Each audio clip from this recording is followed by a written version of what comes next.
18-19 April रोजी संपन्न होणार क्रेडाई MCHIच्या प्रॉपर्टीजचे प्रदर्शन। ठाण्यात गृहखरेदीसाठी क्रेडाई MCHI ठाणेच्या वतीने ठाणे मालमत्ता प्रदर्शन 2023चे आयोजन करण्यात आले आहे। हे प्रदर्शन दिनांक 18 आणि 19 एप्रिल 2023 रोजी ठाण्यातील बाळकुम येथील दोस्ती वेस्ट काउंटी परिसरात होणार आहे। प्रदर्शनात 45 लाख रुपयांपासून परवडणारी घरे उपलब्ध असणार आहेत। तसेच 2030 पर्यंत रिअल इस्टेटच्या माध्यमातून शहराची अर्थव्यवस्था $150 अब्ज पर्यंत नेण्याचे लक्ष्य आहे, अशी माहिती क्रेडाई MCHI ठाणेचे अध्यक्ष सचिन मिराणी यांनी पत्रकार परिषदेत दिली। क्रेडाई MCHI ठाणेच्या वतीने पत्रकार परिषदेचे आयोजन करण्यात आले होते।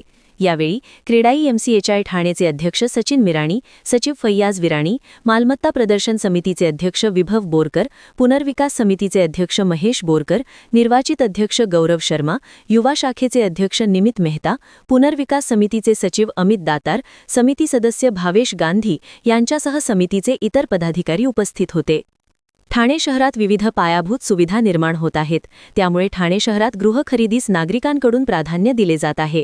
एकाच छताखाली ठाणे शहरातील सर्व मालमत्तांचे प्रदर्शन पाहता यावे, यासाठी क्रेडाई MCHI ठाणे यांच्या वतीने बाळकुम येथील दोस्ती वेस्ट काउंटी येथे मालमत्ता प्रदर्शनाचे आयोजन केले आहे।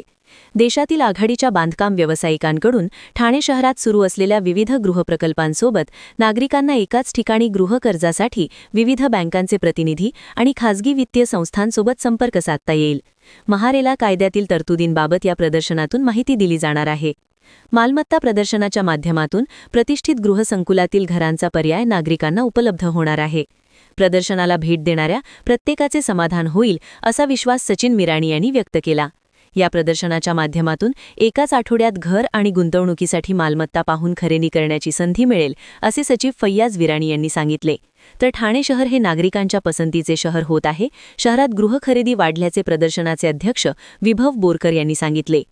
ठाणे शहर हे आलिशान घरांसाठी उत्तम पर्याय असल्याचे मत खजिनदार जय वोरा यांनी व्यक्त केले। प्रदर्शनाच्या माध्यमातून नागरिकांना स्वतःच्या मालकीचे घर आणि उत्तम जीवनशैलीचा आनंद घेण्याची संधी उपलब्ध होणार असल्याचे समितीचे युवा शाखा अध्यक्ष निमित मेहता यांनी सांगितले। तर गृहखरेदी करण्यासाठी उत्सुक असलेल्या कुटुंबाचे समाधान या प्रदर्शनाच्या माध्यमातून नक्की होईल, असे निर्वाचित अध्यक्ष गौरव शर्मा यांनी सांगितले। एका लहान शहरातून मोठ्या विकसित आणि प्रगतिशील शहरापर्यंत ठाणे शहराचा प्रवास झाला। भविष्यात ठाणे हे मुंबई महानगरातील महत्त्वाचे शहर होईल।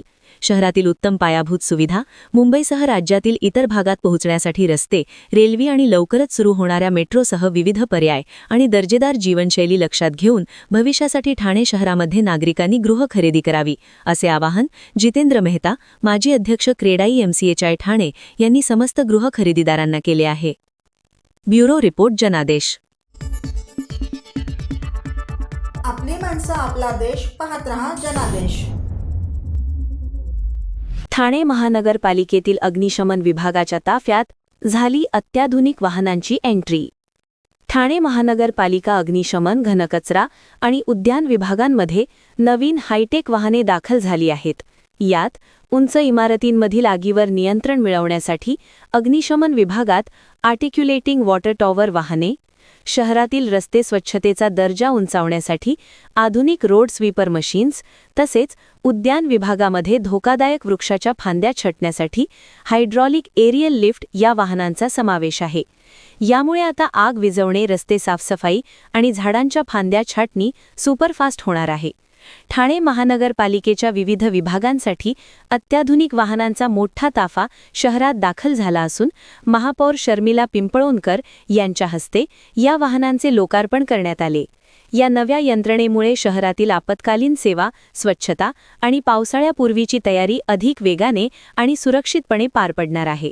या कार्यक्रमाला उपमहापौर कृष्णा पाटील, सभागृह नेते हणमंत जगदाळे, विरोधी पक्षनेते अशरफ शानू पठाण तसेच पालिका अधिकारी आणि नगरसेवक मोठ्या संख्येने उपस्थित होते. ठाणे अग्निशमन विभागाची एकूण 12 अग्निशमन केंद्रे 24 तास कार्यरत असून कोणत्याही आपत्कालीन परिस्थितीत नागरिकांना त्वरित सेवा देण्याचे काम सातत्याने केले जात आहे. ही यंत्रणा अधिक सक्षम व्हावी यासाठी अद्ययावत आणि सुसज्ज फायर वाहने ताफ्यात समाविष्ट करण्यात आली असल्याचे महापौर पिंपळोणकर यांनी स्पष्ट केले. ही वाहने पूर्णपणे स्वयंचलित स्वरूपाची आहेत. प्रत्येक वाहनामध्ये 4000 लिटर पाण्याची क्षमता आहे. तसेच प्रथमच मल्टी आर्टिक्युलेटिंग वॉटर टॉवर वाहनेही ठाणे अग्निशमन दलात दाखल झाली असून 35 मीटर उंचीपर्यंत पोहोचून आग विझवण्याची क्षमता या वाहनांची आहे. यामुळे उंच इमारतींमधील आगीवर नियंत्रण मिळवणे आता अधिक सोपे होणार आहे, असा दावा पालिकेने केला आहे. ठाणे महानगरपालिका शहरातील रस्ते साफसफाई आधुनिक पद्धतीने करण्यासाठी एक महत्त्वपूर्ण उपक्रम राबवण्यात येत आहे. या अंतर्गत एकूण 4 मेकॅनिकल रोड स्वीपर मशीन्स मुख्य रस्त्यांच्या साफसफाईसाठी वापरण्यात येणार आहेत. या उपक्रमाची प्रमुख उद्दिष्टे म्हणजे रस्त्यांची स्वच्छता राखून आरोग्यदायी वातावरण निर्माण करणे, हाताने स्वच्छतेवरील अवलंबित्व कमी करणे, धूळमुक्त परिसर करणे आणि स्वच्छता अधिक अत्याधुनिक पद्धतीने करण्यास मदत होणार असल्याचे महापौर पिंपळोणकर यांनी स्पष्ट केले. पावसाळ्याच्या पार्श्वभूमीवर धोकादायक वृक्षाच्या फांद्या छाटण्याकरिता हायड्रॉलिक एरियल लिफ्ट्सची 5 वाहने दाखल झाली आहेत. बोलेरो पिकअप वाहनावर बसवलेली हायड्रॉलिक एरियल लिफ्ट बसवण्यात आली असून दुहेरी स्विंग आर्म यंत्रणा असलेली 10 मीटर कार्यरत उंचीची हायड्रॉलिक एरियल लिफ्ट आहे. ही लिफ्ट साध्या शिडीपेक्षा अधिक सुरक्षित असून या माध्यमातून धोकादायक अतिउंच वृक्षांच्या फांद्या छाटणीचे काम जलद गतीने होण्यास मदत होणार आहे, असा दावा पालिकेने केला आहे. ब्युरो रिपोर्ट, जनादेश. आपली माणसं, आपला देश. पाहत रहा जनादेश. ठाणे महानगरपालिकेचे मालमत्ता कर म्हणजेच प्रॉपर्टी टॅक्स भरण्याचे आवाहन. सन 2022-23 या आर्थिक वर्षाचे मालमत्ता कराचे म्हणजेच प्रॉपर्टी टॅक्सचे बिल ठाणेकर करदात्यांना महापालिकेमार्फत आर्थिक वर्षाच्या सुरुवातीस म्हणजेच माहे एप्रिल 2022 मध्ये देण्यात आलेले आहे. तथापि अद्यापही काही करदात्यांनी मालमत्ता कर महापालिकेकडे जमा केलेला नाही. सध्या आर्थिक वर्षाचा अंतिम टप्पा सुरू झाला आहे.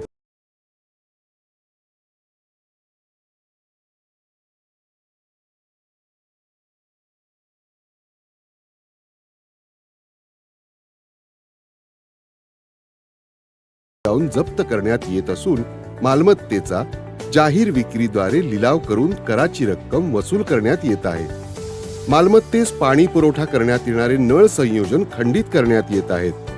त्याचप्रमाणे थकीत मालमत्ता करावर 2% व्याज आकारले जात असल्याने भरावयाची रक्कम वाढत आहे.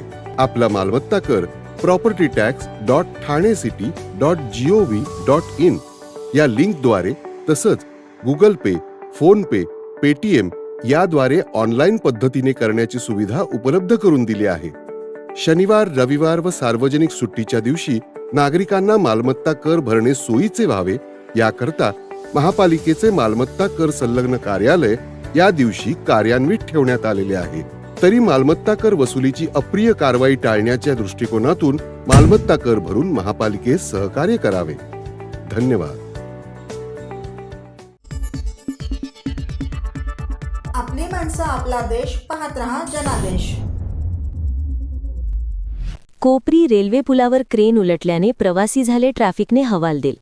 पूर्व द्रुतगती महामार्गावरील कोपरी रेल्वे पुलावर बुधवारी सायंकाळी क्रेन उलटल्याची घटना घडली. साकेत ते आनंदनगर उन्नत मार्गिकेच्या प्रकल्पासाठी ही क्रेन वापरली जात होती. या अपघातामुळे मुंबई आणि ठाणे शहरात अभूतपूर्व वाहतूक कोंडी झाली.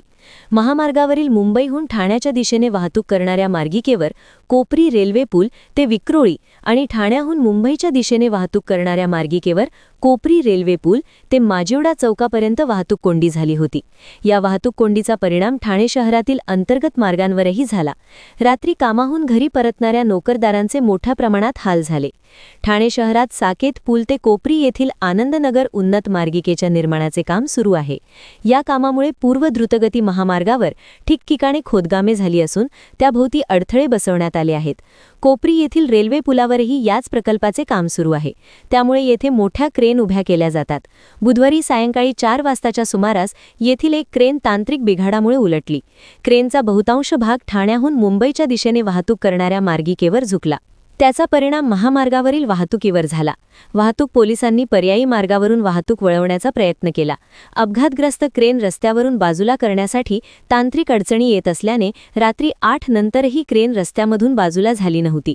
त्यामुळे रात्री वाहनांचा भार वाढल्याने कोंडीत भर पडली. येथील दोन्ही मार्गिकेवर मोठ्या प्रमाणात वाहनांच्या रांगा लागल्या होत्या.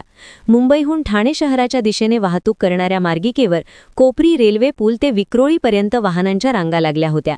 तर ठाणे शहरात मुंबईच्या दिशेने वाहतूक करणाऱ्या मार्गिकेवर कोपरी रेल्वे पूल ते माजिवडा चौकापर्यंत वाहतूक कोंडी झाली होती. या वाहतूक कोंडीमुळे ठाणे शहरातील कोपरी, बाराबंगला, खोपट, गोकुळनगर येथील अंतर्गत मार्गावरही कोंडी झाली होती. त्यामुळे रात्री प्रवास करणाऱ्या वाहन चालकांना प्रचंड मनस्ताप सहन करावा लागला. ब्युरो रिपोर्ट, जनादेश. आपली माणसं, आपला देश. पाहत रहा जनादेश. अखेर मुहूर्त ठरला. 15 वर्षांच्या दीर्घ कालावधीनंतर जनगणनेचा नारळ फुटला. कोरोना संसर्गामुळे रखडलेली जनगणना करण्याचा निर्णय केंद्र शासनाने घेतला असून केंद्र शासनाच्या निर्देशानुसार ठाणे महापालिकेने जनगणना प्रक्रिया सुरू केली आहे. 2 टप्प्यात होणाऱ्या जनगणनेसाठी पालिकेने 78 फील्ड ट्रेनर्सची नियुक्ती केली आहे.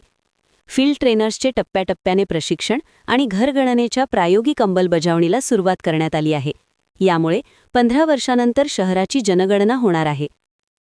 ठाणे महानगरपालिकेने आगामी जनगणना प्रक्रियेच्या अनुषंगाने व्यापक तयारी सुरू केली आहे. यानुसार क्षेत्रीय प्रशिक्षकांचे टप्प्याटप्प्याने प्रशिक्षण आणि घरगणनेच्या प्रायोगिक अंमलबजावणीला सुरुवात करण्यात आली असून शहरातील विविध प्रभागांमध्ये नियोजनबद्ध पद्धतीने ही प्रक्रिया राबवली जात असल्याचे अतिरिक्त आयुक्त प्रशांत रोडे यांनी सांगितले. या कामासाठी 9 प्रभाग समिती अंतर्गत एकूण 78 फील्ड ट्रेनर्सची नियुक्ती करण्यात आली असून त्यापैकी 39 प्रशिक्षकांना पहिल्या सत्रात प्रशिक्षण देण्यात आले आहे.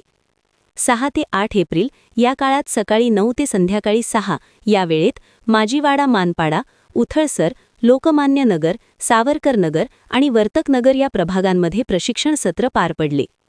त्यानंतर 9 ते 11 एप्रिल रोजी सकाळी 9 ते संध्याकाळी 6 या कालावधीत या वागळे, नौपाडा, कोपरी, कळवा, मुंब्रा आणि दिवा या भागांतील क्षेत्रीय प्रशिक्षकांना प्रशिक्षण देण्यात येत आहे. याच पार्श्वभूमीवर उथळसर प्रभाग समितीमध्ये प्रायोगिक तत्वावर घरगणना करण्यात आली. या उपक्रमातून प्रत्यक्ष जनगणनेदरम्यान येणाऱ्या अडचणींचा आढावा घेऊन प्रक्रिया अधिक सुलभ आणि परिणामकारक करण्याचा प्रयत्न करण्यात येत आहे, असे रोडे यांनी सांगितले. प्रशिक्षण पूर्ण झाल्यानंतर हे क्षेत्रीय प्रशिक्षक त्यांच्या प्रभागांमध्ये प्रगणक आणि पर्यवेक्षक यांना सविस्तर प्रशिक्षण देणार आहेत. यामुळे जनगणनेची संपूर्ण साखळी सक्षमपणे कार्यरत राहील असा विश्वास व्यक्त करण्यात येत आहे. यंदाच्या जनगणनेत डिजिटल प्रणालीचा वापर करण्यात येणार असून HLO ॲपद्वारे घरगणना केली जाणार आहे. या ॲपमध्ये नागरिकांच्या घरासंदर्भातील सुमारे एकूण 33 प्रश्नांची नोंद केली जाईल. यामध्ये घराची मालकी, मालकाचे नाव, घराचे प्रकार तसेच घरात उपलब्ध असलेल्या सुविधा जसे की टीव्ही, फ्रिज, लादी, मोबाईल इत्यादींचा समावेश आहे. याशिवाय नागरिकांच्या सोयीसाठी 1 ते 15 मे या कालावधीत स्वयं जनगणना करण्याची सुविधा उपलब्ध करून देण्यात येणार आहे. नागरिकांना जनगणना पोर्टलवर लॉग इन करून स्वतःची माहिती भरता येईल. माहिती भरल्यानंतर प्रत्येक नागरिकाला युनिक कोड प्रदान केला जाणार आहे. सदरचा युनिक कोड नागरिक घरी येणाऱ्या प्रगणकाला उपलब्ध करून देतील व त्यानुसार त्याची घरगणना पूर्ण होईल. स्वयं जनगणनेनंतर पुढील टप्प्यात 16 मेपासून प्रत्यक्ष जनगणना प्रक्रिया सुरू होणार आहे. या टप्प्यात प्रगणक घरोघरी भेट देऊन माहितीची पडताळणी आणि संकलन करणार आहेत. एकूणच ठाणे महानगरपालिकेकडून जनगणना प्रक्रिया अधिक पारदर्शक, अचूक आणि तंत्रज्ञानाधारित करण्यासाठी ठोस पावले उचलली जात असून नागरिकांच्या सक्रिय सहभागातून ही मोहीम यशस्वी होईल असा विश्वास ठाणे महानगरपालिकेच्या जनगणना विभागाचे सहाय्यक आयुक्त तथा नोडल अधिकारी सचिन गोरसे यांनी व्यक्त केला आहे. ब्युरो रिपोर्ट, जनादेश.